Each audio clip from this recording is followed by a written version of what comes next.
Baik, terima kasih Pak Ilham. Berlebihan sekali ini. Baik. Assalamualaikum warahmatullahi wabarakatuh. Selamat Recording in siang Bapak progress. Ibu yang hadir pada kegiatan webinar pada siang hari ini. Selamat siang juga kepada Pak Jati dan rekan-rekan dari Sevima. Apresiasi yang setinggi-tingginya kepada Sevima untuk inisiatif yang luar biasa pada program siang hari ini, karena ini sangat membantu sekali bagi kami untuk mensosialisasikan RPL. Saya izin share screen sebentar. Oke, silakan Ibu. Sudah terlihat Bu share screen-nya? Sudah, baik. Sudah. Terima kasih. Saya full screen. Ya, baik. Bapak Ibu, RPL ini sebetulnya barang lama karena sebetulnya untuk secara aturan sudah sejak 2016, tetapi mulai bergaung itu di tahun 2021.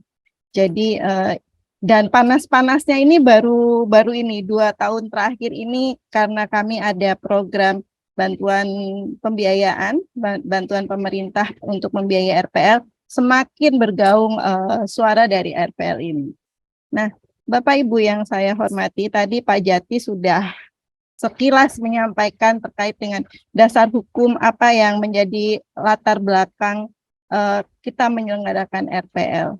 Jadi ada 3 semangat di sini Bapak Ibu untuk RPL, yaitu terkait dengan pembelajaran sepanjang hayat, lifelong learning. Kemudian kita juga perguruan tinggi memberikan kesempatan seluas-luasnya terhadap metode pembelajaran mahasiswa untuk menuju kompetensi unggul, di mana itu juga menjadi bagian dari Permendikbud nomor 3 tentang SNPT. Kemudian yang terbaru adalah Permendikbudristek nomor 41 tentang RPL tahun 2021. Jadi untuk RPL sendiri ini memberikan kesempatan kepada semua orang untuk melanjutkan pendidikan di level pendidikan tinggi.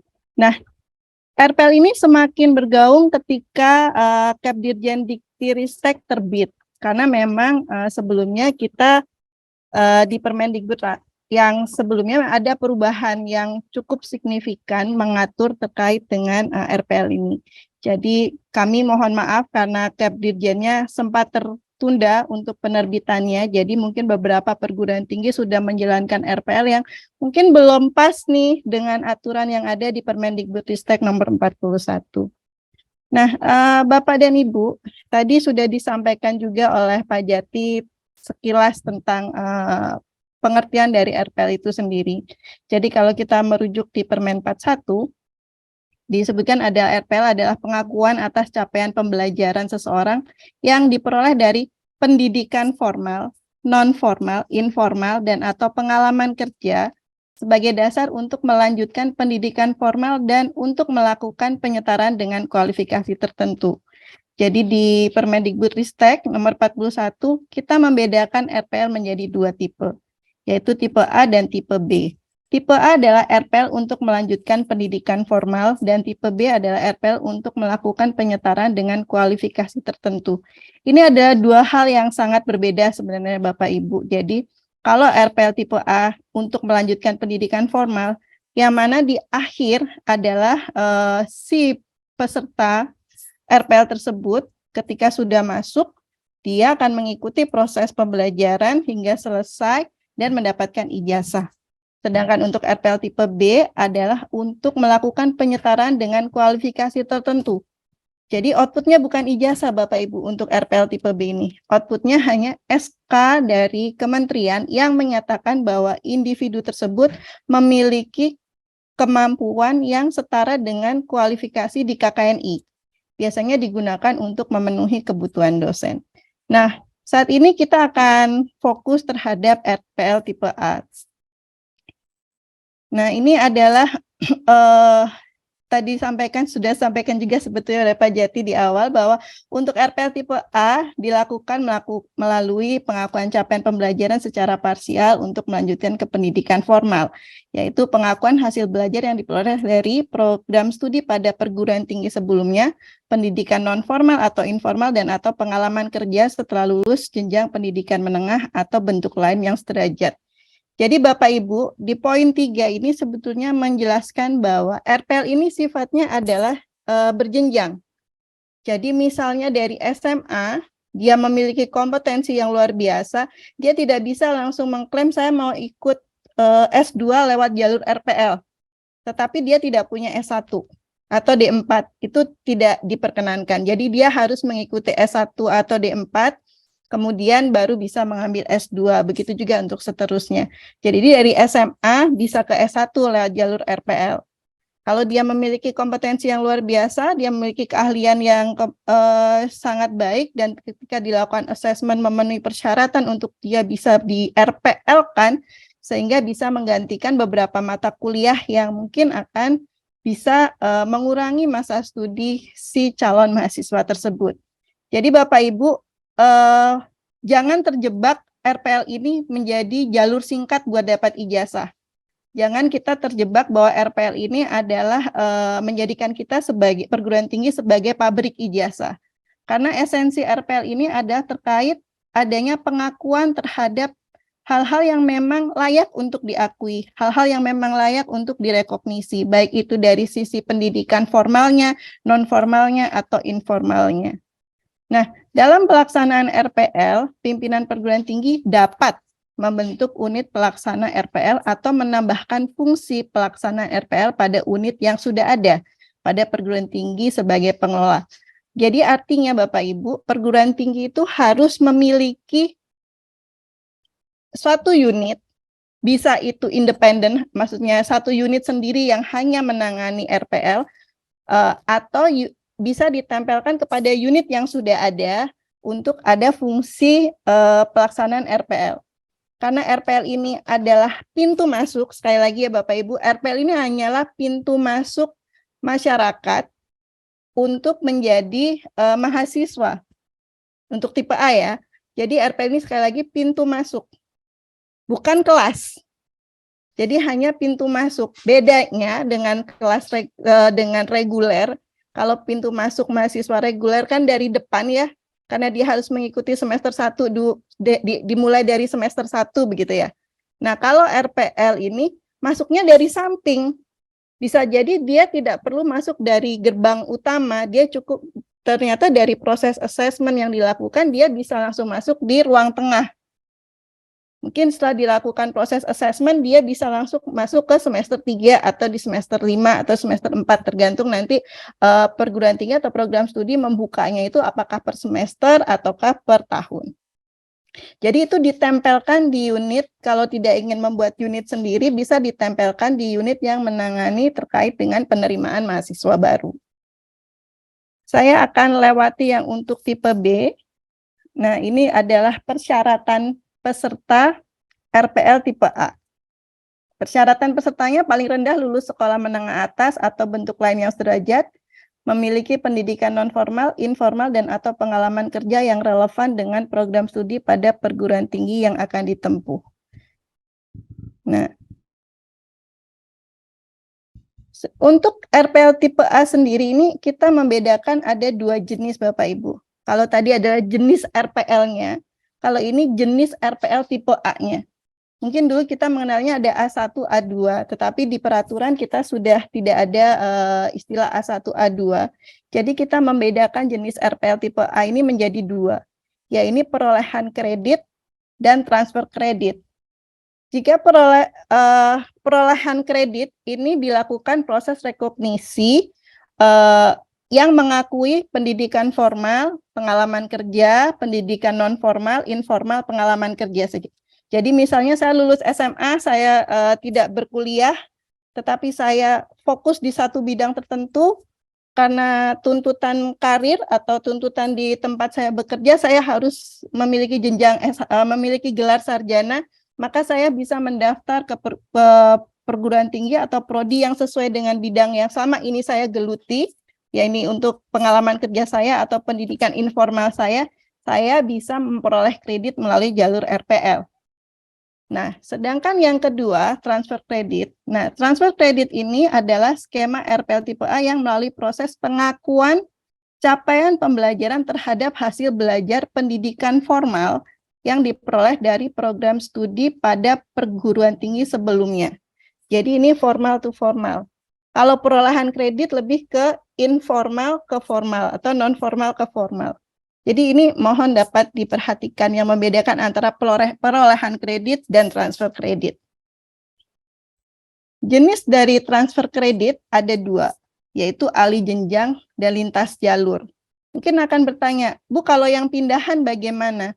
Kalau mahasiswa pindahan, dia itu statusnya masih aktif ya Bapak Ibu, mahasiswa pindahan. Dia aktif, dia berkuliah di suatu perguruan tinggi di provinsi A, kemudian karena mungkin mengikuti orang tuanya pindah dinas dan sebagainya, dia pindah.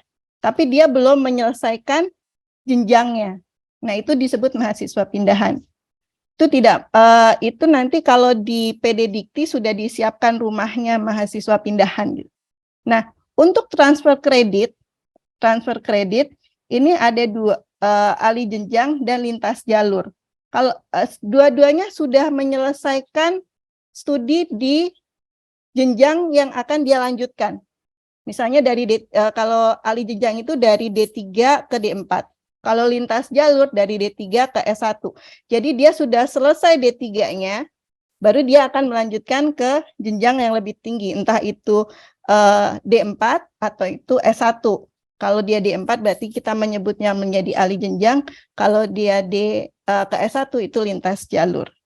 Tetapi ada persyaratan yang sama-sama ditetapkan untuk mahasiswa alih jenjang, lintas jalur, dan pindahan, yang itu juga diatur di Permendikbud nomor 41, syaratnya adalah sudah pernah meluluskan, dan syaratnya sudah terakreditasi. Definisi sudah meluluskan, untuk program transfer kredit ini, definisi sudah meluluskan adalah meluluskan satu siklus Bapak Ibu. Jadi dia meluluskan satu siklus itu artinya dia sudah misalnya dia menerima izin penyelenggaraan di tahun 2020 seharusnya dia kalau untuk S1 atau D4 dia akan meluluskan di tahun 2024. Maka dia baru bisa menerima mahasiswa pindahan, mahasiswa transfer kredit itu di tahun 2024. Karena ada beberapa case program studi menerima izin penyelenggaraan di tahun 2020. Kemudian dia di tahun 2022, let's say ya, menerima mahasiswa pindahan. Dan mahasiswa pindahan itu ketika dia pindah, dia itu udah masuknya di semester 6 atau di semester 7. Jadi di tahun 2023 dia sudah lulus. Nah, itu tidak bisa diklaim sebagai bagian dari sudah meluluskan untuk mengikuti program transfer kredit atau menerima mahasiswa pindahan. Nah, ini mohon untuk dapat diperhatikan. Nah, untuk mekanisme asesmen RPL ini nanti akan dijelaskan lebih mendetail oleh narasumber berikutnya, Pak Rifandi. Jadi pada prinsipnya Bapak Ibu, untuk RPL ini ada 4 siklus yang bisa dilakukan oleh perguruan tinggi. Yang pertama, menyiapkan formulir evaluasi diri calon mahasiswa. Jadi di sini prodi menyiapkan formulirnya, yang kemudian formulir diisi oleh si mahasiswa. Kemudian setelah si calon mahasiswa tersebut mengisi, asesor melakukan wawancara. Jadi wawancara ini dilakukan untuk memastikan, menjustifikasi bahwa apa yang diklaim oleh si calon mahasiswa tersebut sesuai atau tidak. Nah, selanjutnya jika dari hasil wawancara dan pengisian evaluasi diri ini dianggap masih kurang, asesor juga bisa melakukan meminta calon mahasiswa tersebut untuk melakukan demonstrasi atau mengumpulkan bukti tambahan lain untuk memperkuat portofolio si calon mahasiswa tersebut sehingga proses rekognisi yang dilakukan bisa lebih sesuai. Jadi Bapak Ibu, kunci dari RPL ini adalah proses assessment. Karena Bapak Ibu harus melihat dari portofolio si calon mahasiswa tersebut. Untuk persyaratan dan asesmen ini dilakukan oleh asesor, yang persyaratan baik asesor itu hanya 2 sebetulnya kalau kita lihat di peraturan di Permendikbud ini dan di Perdirjen. Syaratnya hanya asesor itu berasal dari dosen tetap yang memiliki kualifikasi untuk melakukan penilaian dan pengakuan capaian pembelajaran. Dan yang kedua, selain dosen tetap, perguruan tinggi dapat menunjuk praktisi dan organisasi profesi yang relevan dan memiliki kualifikasi tertentu untuk melakukan penilaian dan pengakuan CP. Jadi syaratnya hanya 2 sebetulnya untuk asesor, bisa menjadi seorang asesor. Tetapi asesor ini memiliki tugas dan tanggung jawab yang lebih challenging dan tentunya perannya lebih besar karena asesor ini berperan untuk memotret dari portofolio dari form evaluasi diri yang diisi oleh si mahasiswa, portofolio yang disampaikan, kemudian melakukan proses assessment-nya. Nah, inilah nanti asesor yang bertanggung jawab di sini untuk memastikan bahwa calon mahasiswa yang akan diterima melalui jalur RPL ini sudah sesuai, bahwa proses rekognisinya sudah sesuai, bahwa si mahasiswa tersebut memang sudah memenuhi CP-CP mata kuliah yang akan di RPL-kan. Nah, Bapak dan Ibu, untuk RPL tipe A, tadi kita kembali ke yang sebelumnya. Jadi untuk RPL tipe A ini, kalau yang untuk kredit earning, yang perolehan kredit, yang dari informal, non-formal, pengalaman kerja ke formal, ini syaratnya adalah program studinya sudah terakreditasi paling rendah B atau baik sekali. Tetapi untuk RPL tipe A yang untuk model transfer kredit, yaitu yang alih jenjang lintas jalur, kemudian pindahan tadi syaratnya adalah sudah terakreditasi dan pernah meluluskan. Nah, kemudian untuk yang kredit earning ini apa saja yang perlu disiapkan oleh perguruan tinggi? Jadi pimpinan perguruan tinggi harus menetapkan pedoman penyelenggaraan RPL, peraturan akademik, dan perolehan satuan kredit. Jadi pengakuan CP secara parsial yang diberikan dalam bentuk perolehan SKS. Jadi tiga dokumen ini harus disiapkan. 3 dokumen ini, peraturan akademik, kemudian pengakuan CP secara parsial, pedoman penyelenggaraan RPL ini disiapkan untuk RPL tipe A yang kredit earning untuk saat ini. Jadi untuk saat ini aturannya kita meminta perguruan tinggi menyiapkan 3 dokumen ini, memenuhi akreditasi yang B tadi. Nah, dokumen inilah yang nanti akan diunggah oleh perguruan tinggi ke dalam Sierra. Nah, ini adalah tahap penyelenggaraan RPL tipe A, Bapak Ibu. Jadi yang pertama dilakukan adalah perguruan tinggi, pimpinan perguruan tinggi membentuk unit pelaksanaan RPL, sudah menetapkan dan sebagainya. Kemudian ketika akan menyelenggarakan RPL, pengelola RPL melaporkan terlebih dahulu kesiapan pelaksanaan RPL melalui verifikasi pemenuhan dokumen persyaratan secara mandiri dalam sistem informasi RPL yang dikelola oleh Ditjen Dikti, dalam hal ini adalah Sierra. Kenapa kita menyebutnya verifikasi pemenuhan dokumen persyaratan secara mandiri?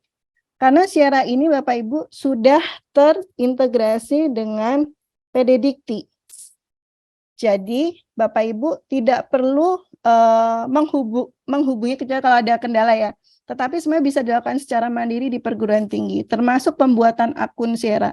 Pembuatan akun Sierra cukup Bapak Ibu menghubungi tim admin PD Dikti di perguruan tinggi Bapak Ibu, menambahkan role RPL di dalamnya, kemudian silakan membuat akun.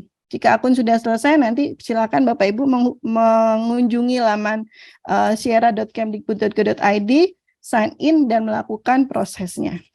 Nah, setelah Bapak Ibu dinyatakan, kenapa kita membuat ini Bapak Ibu? Karena kita ingin memastikan bahwa program studi yang menyelenggarakan RPL adalah program studi yang sudah memenuhi ketentuan. Jadi kita melakukan screening di awal.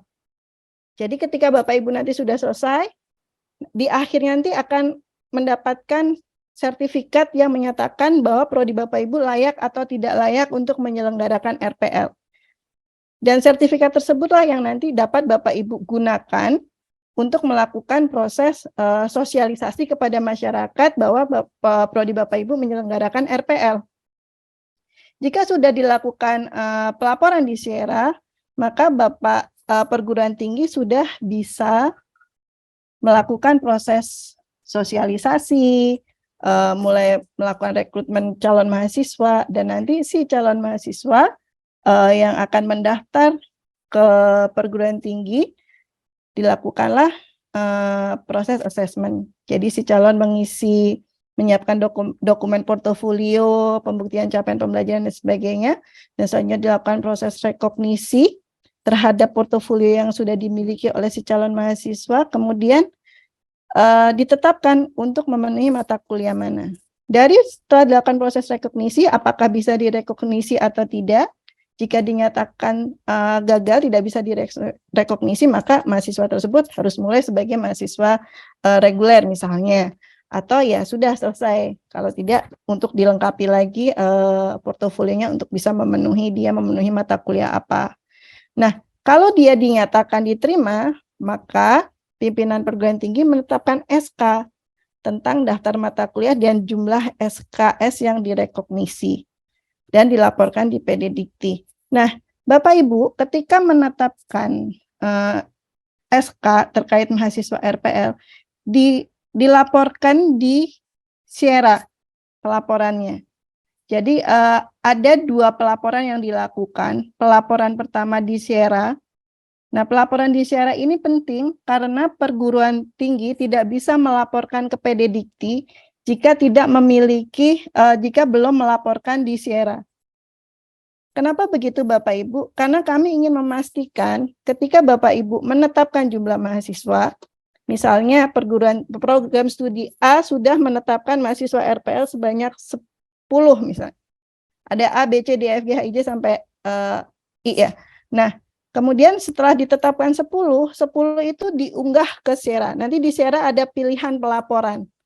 Nah, 10 inilah yang nanti akan ditarik oleh PD Dikti untuk Bapak Ibu memasukkan nama calon mahasiswanya yang melalui jalur RPL itu ke dalam PD Dikti.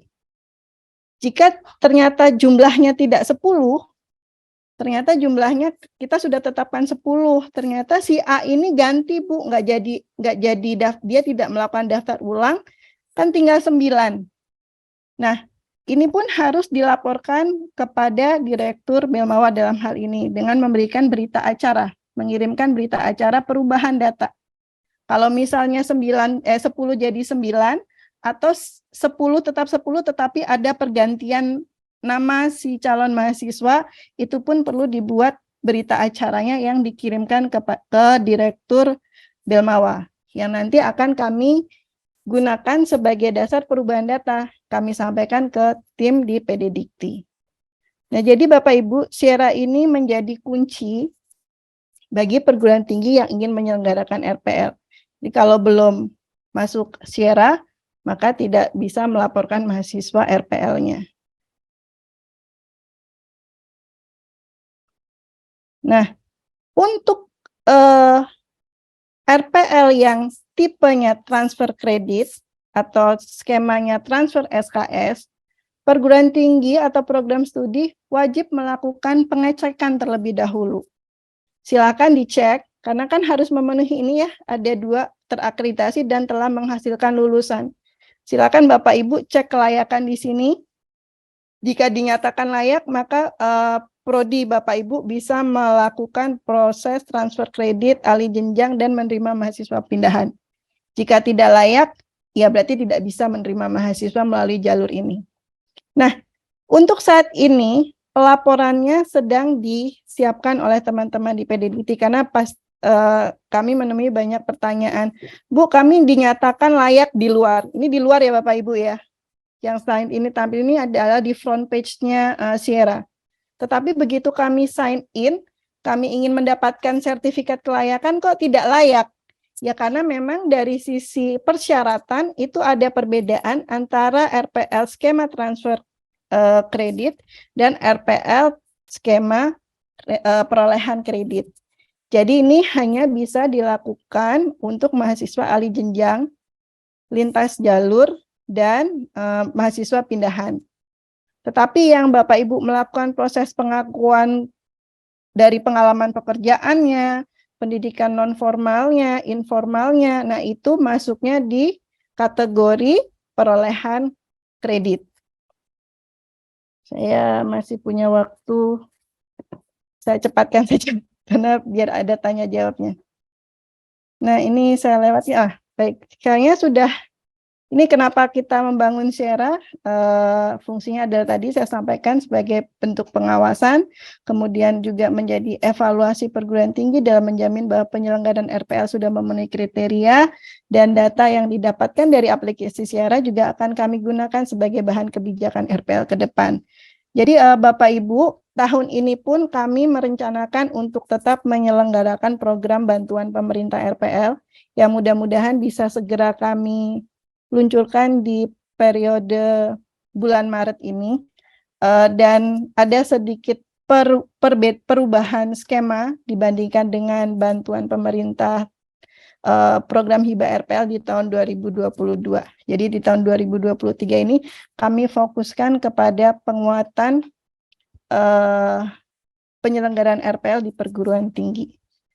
Jadi ditunggu saja, mudah-mudahan di periode pertengahan Maret kami sudah bisa mengumumkan terkait program hibah RPL. Demikian Pak Ilham, ini yang tipe B saya skip saja karena saya yakin akan banyak pertanyaan terkait dengan RPL tipe A. Terima kasih. Wassalamualaikum warahmatullahi wabarakatuh.